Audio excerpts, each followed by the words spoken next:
Hey, before the episode gets started, this one's a turkey because the policy for Minecraft news for adults has been, I'm going to make the next one better.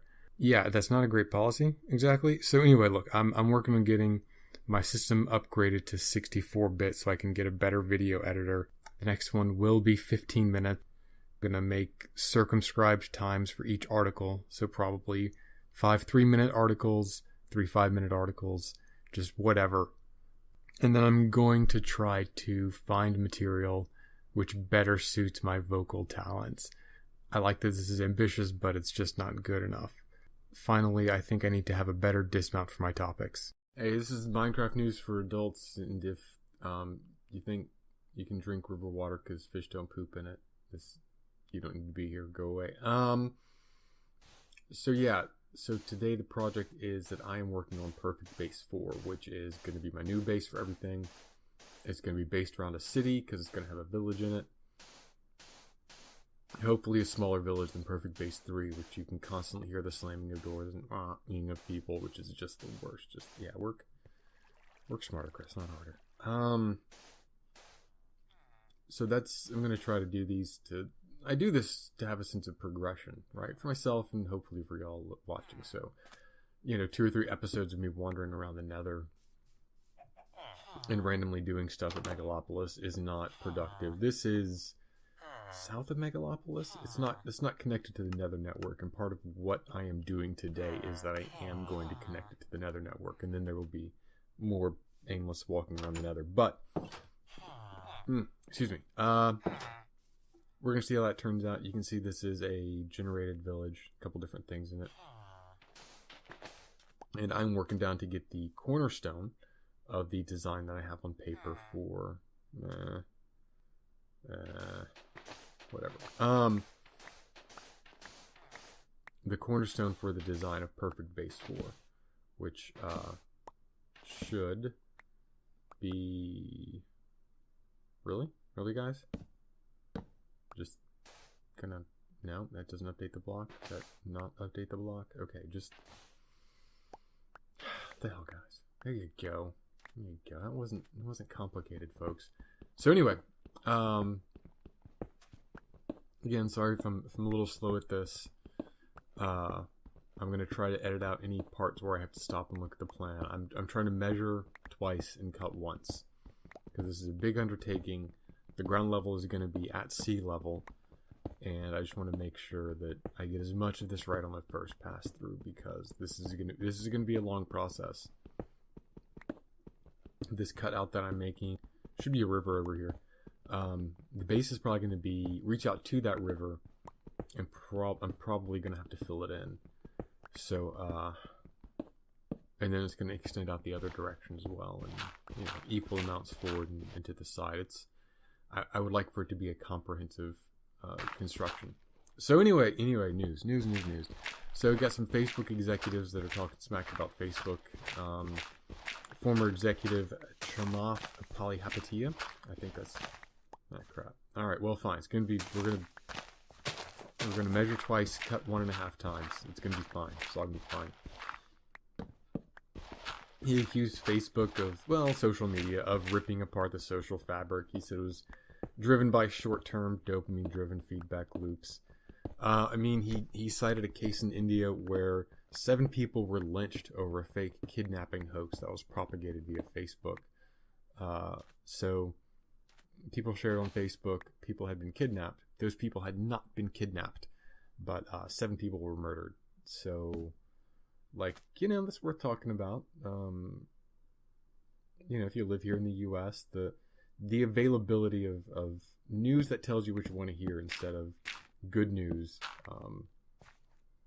quality, trustworthy news is an issue. I'm not going to get into it. So, early investor Sean Parker said that it had exploited a vulnerability in human psychology, which I think is really clever. There are things that we like which are not healthy for us. That is essential to quite a bit of civilization. Look, the things we like that are good for us, we're going to get done, okay? The things that we don't like, that are bad for us, we're not going to do that. You don't have an epidemic of people drinking bleach because nobody wants to drink bleach, and it's bad for you. So that just means that we need to do the things we don't want to do that are good for us and avoid doing bad things that we like doing. And Facebook is definitely something which, like anything else, can be good, but can be taken to extremes. And that sounds like a word. Look, anything that's bad for us that we want to do, there is a strong economic interest for people to sell that to us. That's kind of what capitalism does. People like saying, oh, capitalism makes great products, and people aren't going to buy bad stuff. So there's this presumption of being perfectly informed to a lot of capitalist theory, which shows that, you know, it's a good system in theory, but, you know, in practice, people just don't, it doesn't work in practice. It encourages tailoring products to the lowest common denominator and people's basest instincts. It's like fake news and you know, look but don't touch teenage pop stars. Political seats for sale. I mean, that's terrible. So these are all things which capitalism provides. If you want a service, you can pay money to have that service.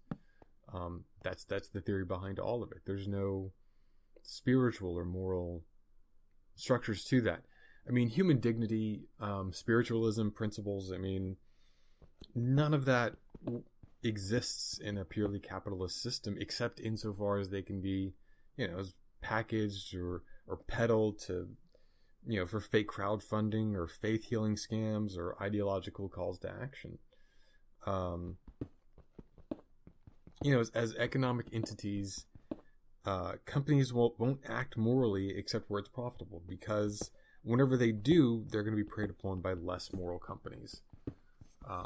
I'm not calling for regulation of Facebook by any means. I'm just saying that regulation makes companies behave on an equal moral ground. I mean, you're welcome, CEOs of America. I know you guys just want to do something moral, but oh geez, shucks, you just can't, because then all your competitors are going to have an advantage. So you're welcome for the regulations, because that means that everyone has to play by the same rules.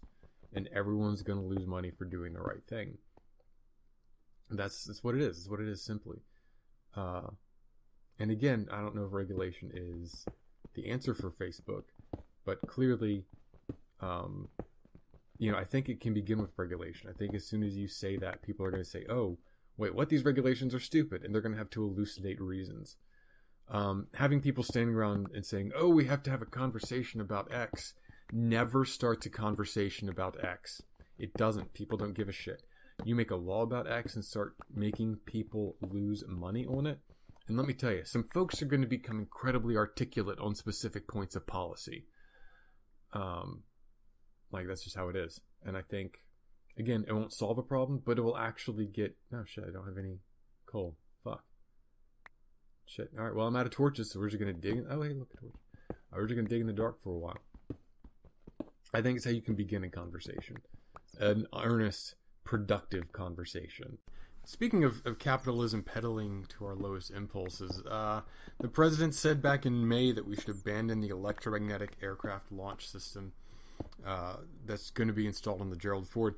He claimed you have to be Albert Einstein to understand it, and he is going to be so pissed whenever he learns that Twitter isn't just a switchboard operator with a mimeograph. He's going to be so angry that the emails is versatile, it's compact, it's faster and lower maintenance than, you know, all the water we were putting up on our mechanics earlier. We use steam-powered catapults in most carriers right now. It's literal steam. Says the guys who puts water in the lava. Look, it's electromagnets that are run by computers. It's not rocket science. It's 5th grade science. Anyway, so he repeated that in September, 7 months since he first knocked the system. And the Navy hasn't done crap. He hasn't done crap.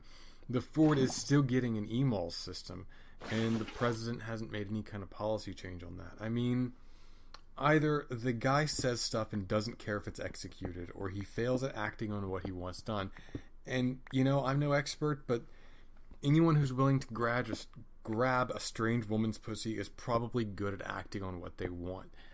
There's no big conclusion here. I'm just happy that the president is insecure enough to not stop every implementation of science that he doesn't understand, but wants to knock because he's an idiot and he thinks you are too. Basically, you think that's what you want to hear. While we're on the topic of the bonds of mutual trust which hold society together as an example of the tragedy of the commons, a Redditor named Deepfakes digitally put Wonder Woman star Gal Gadot's face onto the body of a porn actress, in a porn. It wasn't like in a lab or anything. So he used some off-the-shelf deep learning libraries for this. He just basically taught a computer to recognize women's faces as Gal Gadot faces, and then he said, "Hey, look at this porn," and the computer's like, "Oh, that face should be Gal Gadot's face." So it took all these pictures of Gal Gadot and put it on the porn lady's face, and it's not good from what I've heard. It's convincing. I don't know what kind of eagle eye people are watching incest porn with, but it's good enough. And that's scary. We've already seen where people in much more controlled environments, with their own recording gear and things, could take the face of political leaders and map it onto other people and make it look like leaders were saying anything. This is not a new technology. It's just getting better. And in a time when the president denies a voice recording, he's already authenticated. It is a huge priority for people, governments, corporations to find alternate means to authenticate videos of high-profile individuals, because that's incredibly dangerous. Could you imagine short selling a stock and then having having a video service of your CEO doing something terrible? Okay, wait. That's a villager being attacked. Okay, all right. Well, the hand is boop. The hand is a sign that the zombie's gone. So I guess.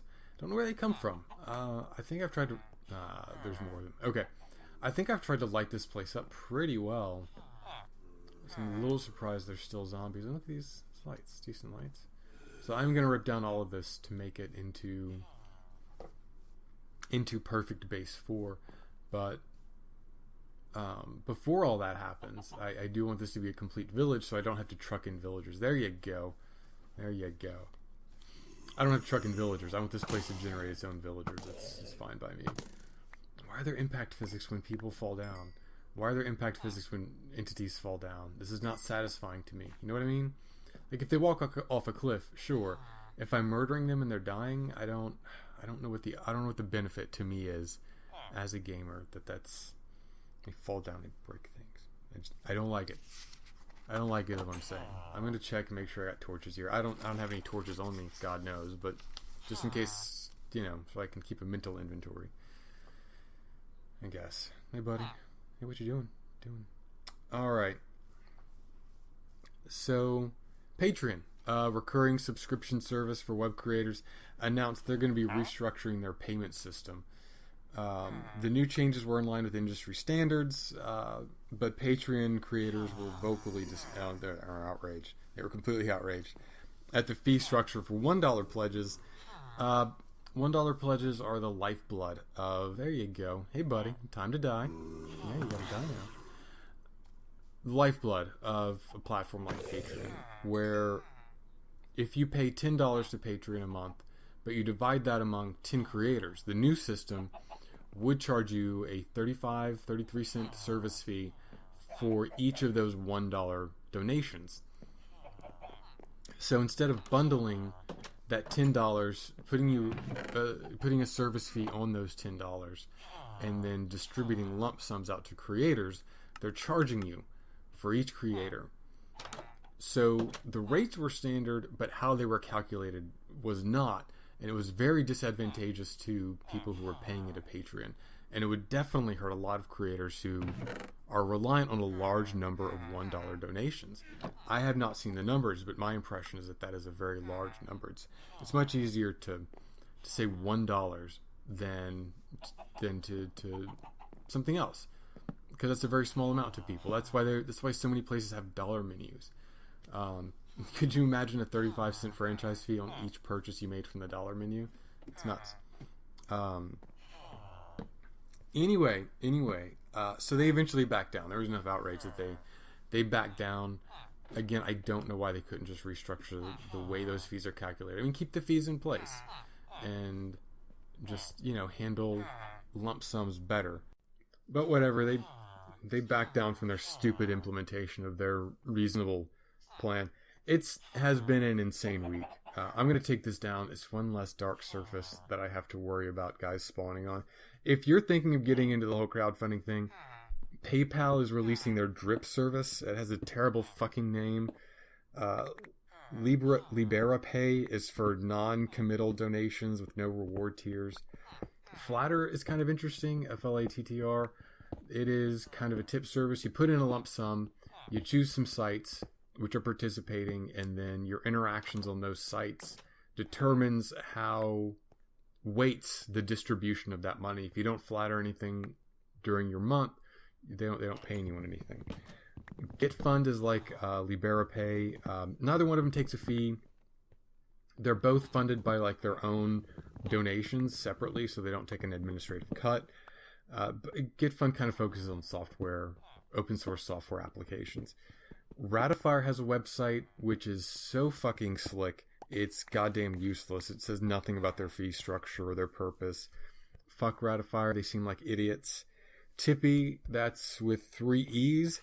It seems like an actual direct competitor, which, trust me, I've looked at these things, and it's hard to find a direct competitor. Don't trust me. That was a figure of speech. Go do this research on your own if you're going to get a Patreon. But it's comparable. It's got for-profit services for creators and stuff. That's what you do it for profit, for your personal profit.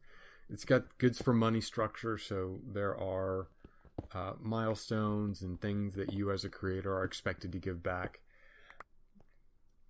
And Drip, unlike Drip, it is actually available right now.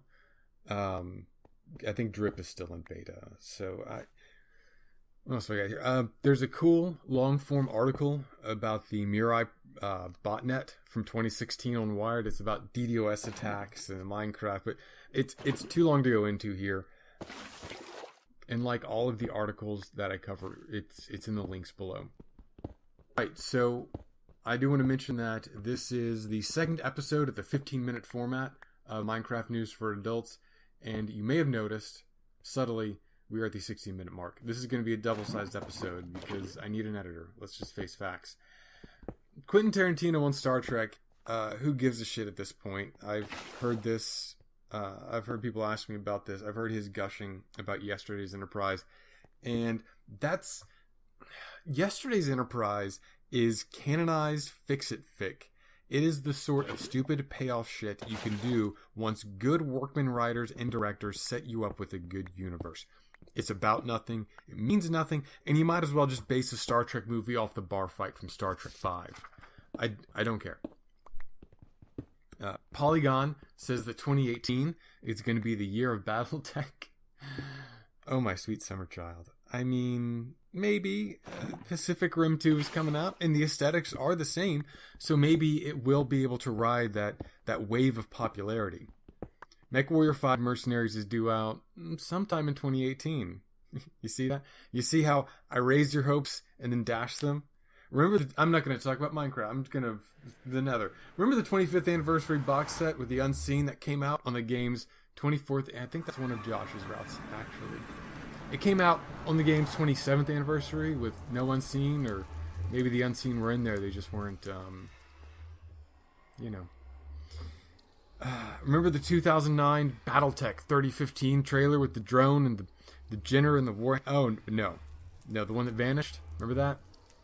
But no, we've got MechWarrior Online in the 3 years in development and needs another studio turn-based strategy game. That is totally happening. MechWarrior 5 is going to be great, I'm sure. It's going to be awesome. Remember how it took them 15 years to make their new line of core books? And, there's still one left? Wow, alright, wow. They have rebranded and become part of a different company in those 15 years. Core books.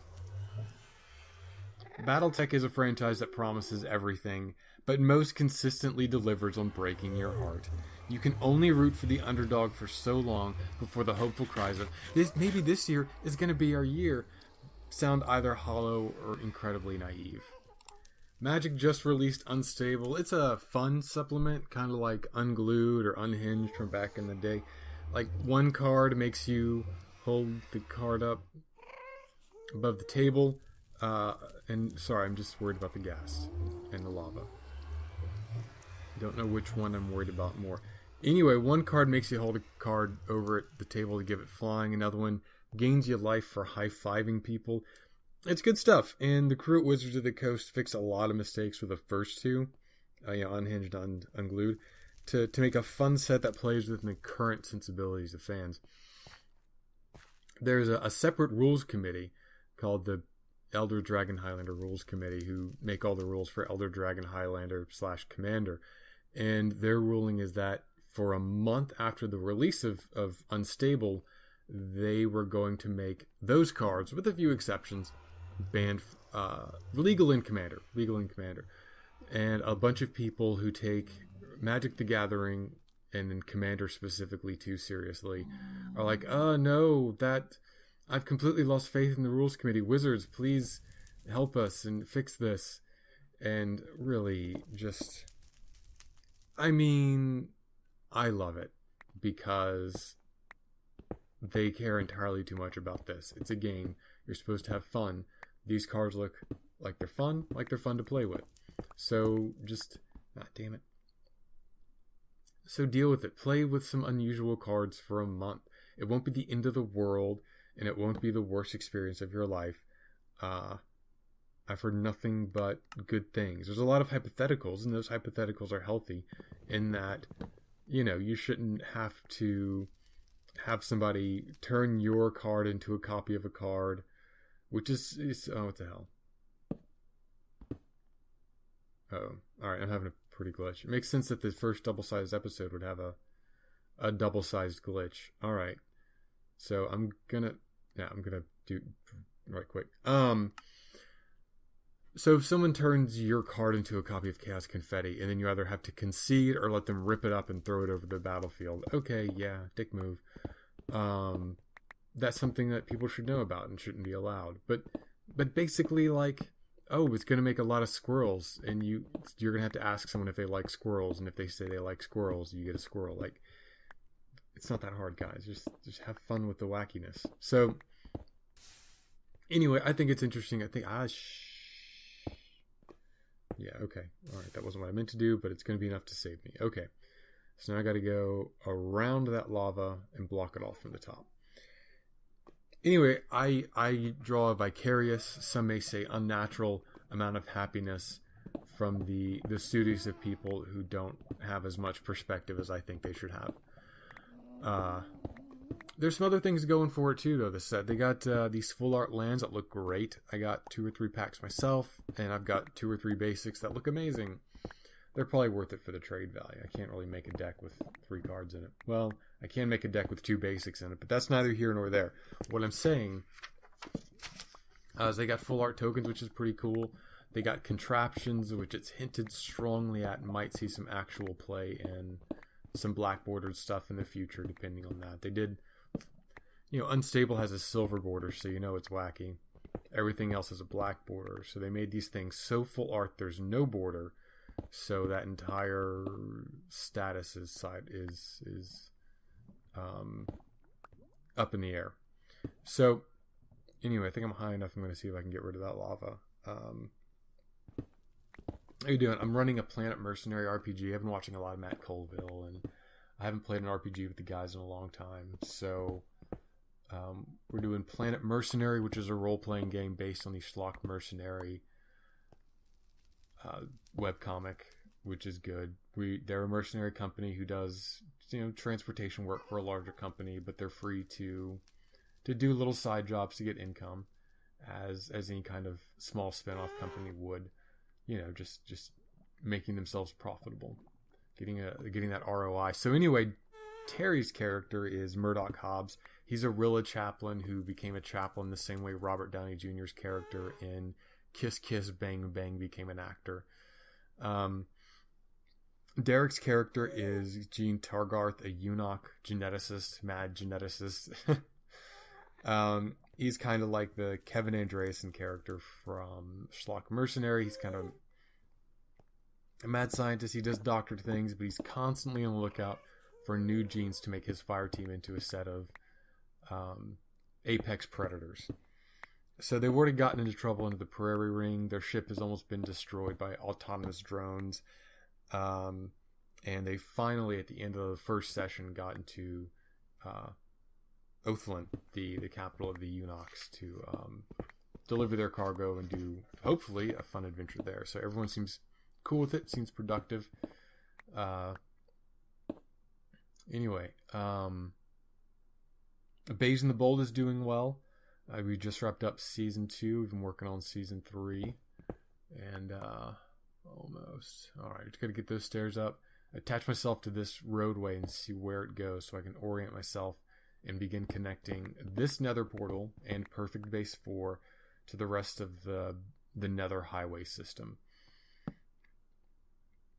And as far as Star Wars goes, I've heard nothing but good things about The Last Jedi. I'm super excited. Have not seen it. Heard good things. As soon as it starts showing in my bedroom, I'll be happy to watch it. I'll maybe get around to it sometime during the week. But I'm in full blackout mode for the internet right now, just trying to avoid all of the inevitable spoilers. Right. So I promised earlier in this very same episode. I know it's been a while, so it may feel like it was a different episode, or it was last week or last month, since that's about how often these episodes come out. I promised I wouldn't be running through the nether, and yet the astute of those watching this may have noticed that I am running around the nether again. I just gotta find the highway and connect this highway. I know this is a walkway made by Josh because of its sphincter clenching elements. And boom. See, there we go. Civilization. That's alright. I believe this is the nether, which is just outside of Megalopolis in World 3. So that's good. That means I know where I am. And the highway goes off that way to the west. So let me... Where's that portal go? Where's this portal go? Because this isn't Megalopolis. This is west of Megalopolis. East of Megalopolis. Okay, this is Josh's Kentucky house. This is the basement of a building he made that was based on a game of House on Haunted Hill that he played, which is a good game, by the way. House on Haunted Hill is a good time. It's always something different. I'm going to check out the other end to see if that goes somewhere.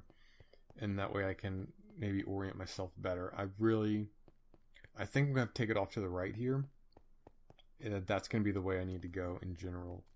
The deal is, if I go to the right, that's going to be parallel to the highway that's already out there. If I go this way, I think I'm losing it, because I think the main highway there, I think that's going to go off to the right and then up a little bit, forward a little bit.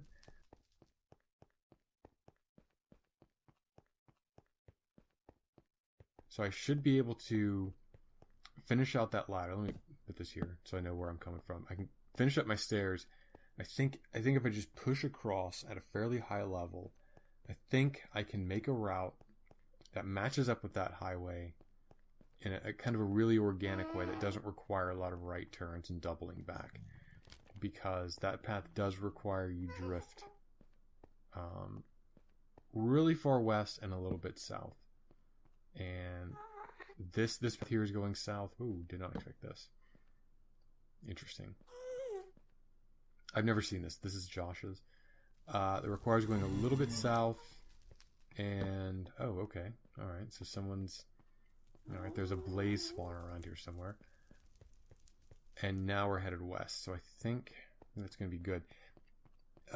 Anyway, you guys know I love comics.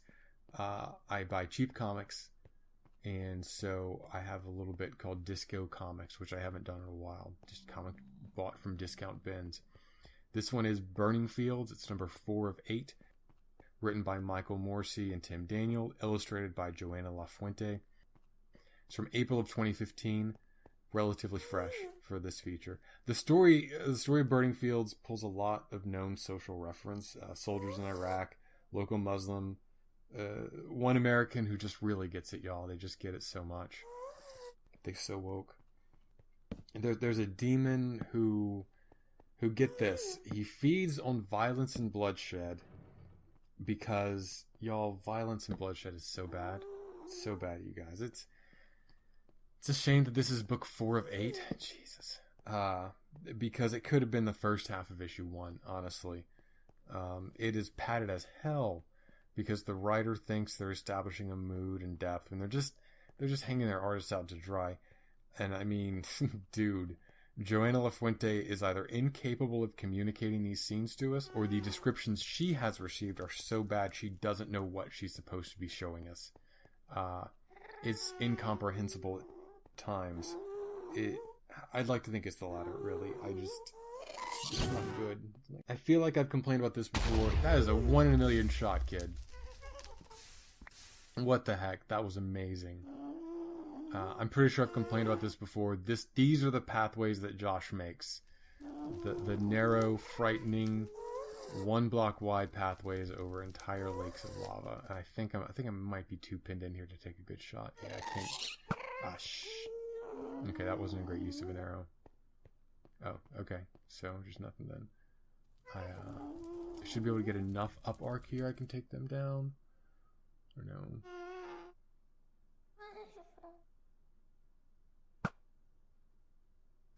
Not quite. Come on. Shit. Alright. Got enough arrows left. I know. So anyway, magically shifting walls, magically shifting tunnels. But fuck you. Dead ends, and it's like, do you even write, bro? It's weak sauce on suck noodles. No one's motivations matter here because they all end up in the magical tunnels where the big bad arranges them like toys at a freaking tea party. Jesus, it's just so interesting and stale and boring, and there's nothing illuminating about it. I mean, it's not as bad as a Garth Ennis's Red, but it's still just tedious. I don't get it. So, alright. I don't really know where this is leading, because I don't think that this is Josh's path to the Nether. I think parallels mine, but I don't think this is it, simply because it's not well developed. Josh has been working out of, the hub, what he calls it, which is a huge structure. It's real nice, and I know he has to be doing shuttle runs between his stuff and not his stuff.